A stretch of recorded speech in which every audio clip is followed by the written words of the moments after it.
নমস্কার বন্ধুরা, পাপিরাজ কুকিং আর্টে আপনাদের সবাইকে স্বাগত। আজ একটা নতুন রেসিপি নিয়ে চলে এসেছি।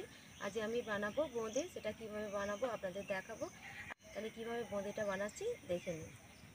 বন্ধুরা, বোঁদেটা তৈরি করার জন্য এখানে আমি নিয়ে নিয়েছি 100 গ্রাম বেসন। এই বেসনটা একটু চেলে নেব, ডালা না থাকে। ডালা থাকলে বোঁদেগুলো ভালো হবে না, সেই জন্য একটু চেলে নেব। ডালাগুলো ফেলে দেবো। আর এখানে আমি নিয়ে নিয়েছি ছোটো চামচের 1 চামচ চালের গুঁড়ি। চালের গুঁড়িটাও একটু চেলে নেব। চালা হয়ে গেছে। চালের গুঁড়ি আর বেসনটা ভালো করে মাখিয়ে নেব। এই বাটির 1 বাটি আমি বেসন নিয়েছি আর 1 বাটি জল নিয়ে নেব।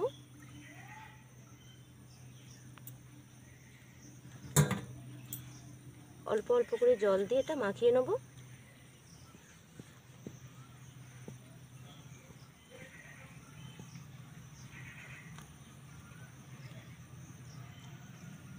সব জলটা আমি দিয়ে দিলাম, দিয়ে খুব ভালো করে মাখিয়ে নেব। এটা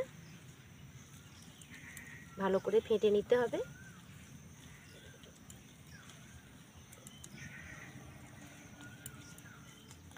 আরও অল্প জল লাগবে, দিয়ে দেবো।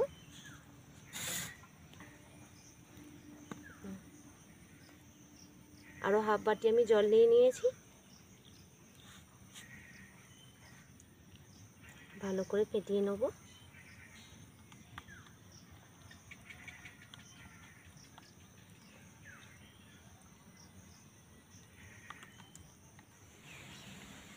দেখুন বন্ধুরা, খুব ভালো করে ফেটিয়ে নিয়েছি। এবার জলে ফেলে দেখব।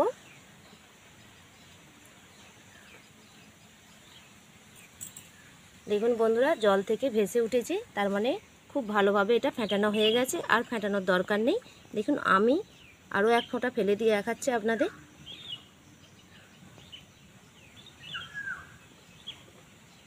দেখুন কি সুন্দর জলে ভেসে উঠলো। এ থেকে জানা যাচ্ছে যে বেসনটা খুব ভালোভাবে ফেটানো হয়ে গেছে। এটা এবার রেস্টের জন্য কিছুক্ষণ রেখে দেবো, দিয়ে আমি উনানটা জ্বেলে নেব। উনানটা জ্বেলে নিয়েছি, কড়াটা গরম হয়ে গেছে। কড়ার মধ্যে দিয়ে দেবো সাদা তেল। তেলের পরিমাণটা একটু বেশি নিতে হবে এখানে। দেখুন বন্ধুরা, বেসনটা ফাটতে ফাটতে রঙটা চেঞ্জ হয়ে গেছে, অনেকটা সাদা হয়ে গেছে। আর তেলটা গরম হয়েছে কিনা জানার জন্য আমি 1 ফোঁটা তেলের মধ্যে বেসন দিয়ে দেবো। দেখুন গরম হয়ে গেছে, বুজবুজ করছে, আর এটা বেসনটা ভেসে উঠেছে। এবার আমি আস্তে আস্তে বোঁদেগুলো ছেড়ে দেবো। বোঁদেগুলো ভেজে নেওয়ার জন্য আমি এখানে একটা এই ঝাঁঝরি করা বা সিদ্ধ বাটি নিয়েছি। চাইলে আপনারা সিদ্ধ করা ছান্তাও নিতে পারেন, ছান্তা দিয়েও এটা করা যায়। এর মধ্যে আমি অল্প অল্প করে বেসন দিয়ে দেবো। আর বেসনের ঘনত্বটা দেখুন এই ধরনের হবে, খুব পাতলাও নয় আর খুব ঘনও নয়।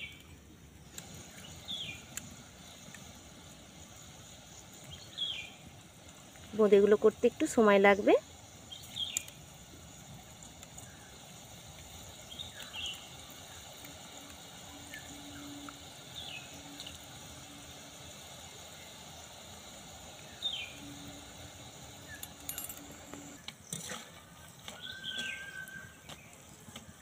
এগুলো ভাজা হয়ে গেছে, তুলে নেব।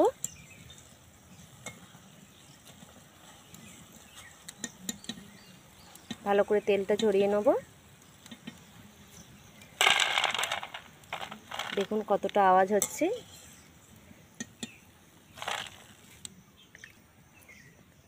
আবার এই বাটির মধ্যে বেসনটা দিয়ে দেবো, দিয়ে আস্তে আস্তে ভেজে নেব।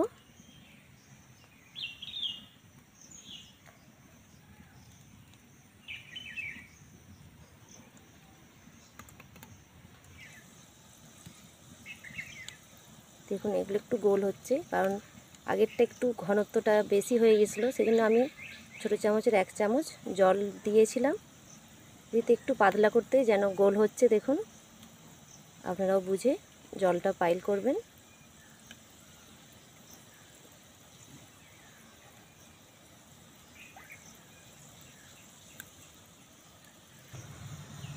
দেখুন বন্ধুরা, এই বোঁদেগুলো একটু গোল হয়েছে আগের থেকে,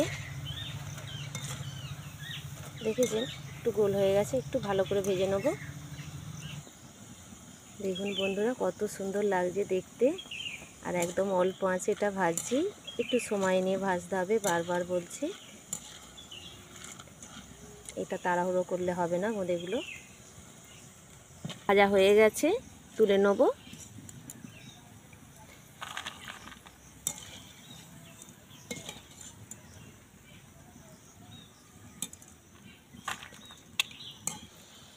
দেখুন বন্ধুরা, কত সুন্দর গোল হচ্ছে। এইভাবে হাত দিয়ে একটু নাড়াচাড়া করে নিচ্ছি, আর দেখুন পড়ার সঙ্গে সঙ্গে গোল হয়ে যাচ্ছে।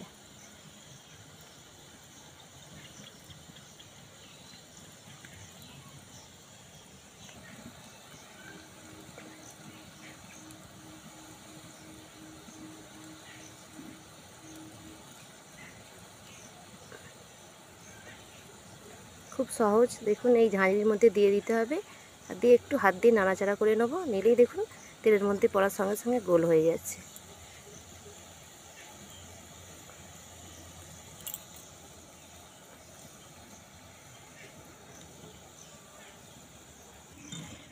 সব বোঁদেগুলো ভাজা হয়ে গেল, এবার তুলে নেব। আর দেখুন কত সুন্দর গোল হয়েছে। সব বোঁদেগুলো এত সুন্দর হয়েছে।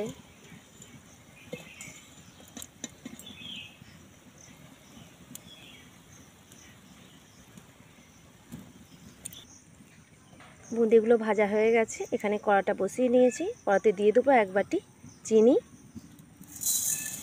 এটা আমি একটু বড় দানা নিয়েছি, ছোট দানা হলে একটু বেশি চিনি নিতে হবে। দিয়ে দেবো 1 বাটি জল, আরও হাফ বাটি জল দিয়ে দিলাম। একটা এলাচ এখানে ফাটিয়ে নিয়েছিলাম, সেটা জলের মধ্যে দিয়ে দেবো। শিরাটা ভালো করে তৈরি করে নেবো। এবার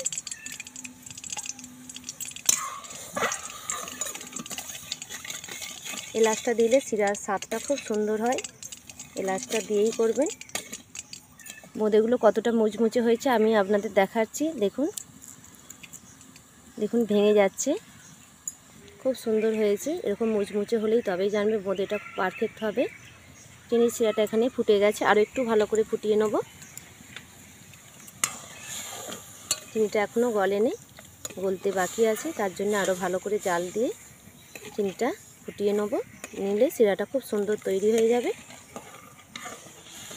দেখুন বন্ধুরা, চিনির রসটা ফুটে গেছে আর খুব সুন্দর ঘন হয়ে গেছে। খুব বেশি ঘন করব না, আমি 1.5 বাটি জলটাকে ফুটিয়ে 1 বাটি করে নিয়েছি।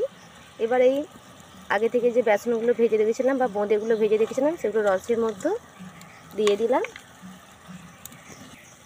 বোঁদেগুলো রসের মধ্যে দিয়ে দিয়েছি, এবার নামিয়ে নেব।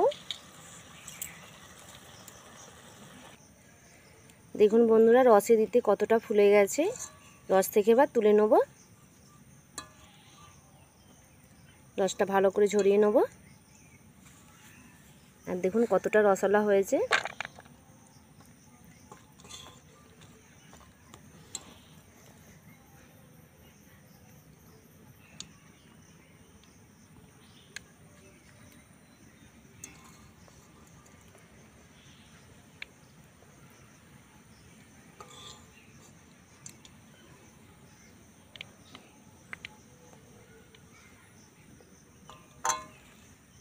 দেখুন বন্ধুরা, কত সুন্দর হয়েছে, আর খেতেও কত সুন্দর। আর দেখুন রসে একদম টুসটুস করছে।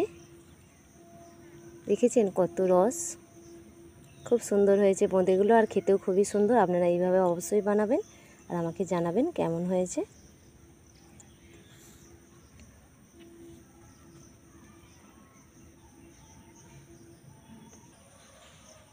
এই সুন্দর রেসিপিটা কেমন হয়েছে আমাকে কমেন্ট করে জানিয়ে দেবেন, আর ভালো লাগলে লাইক করে দেবেন, সবার সঙ্গে শেয়ার করবেন।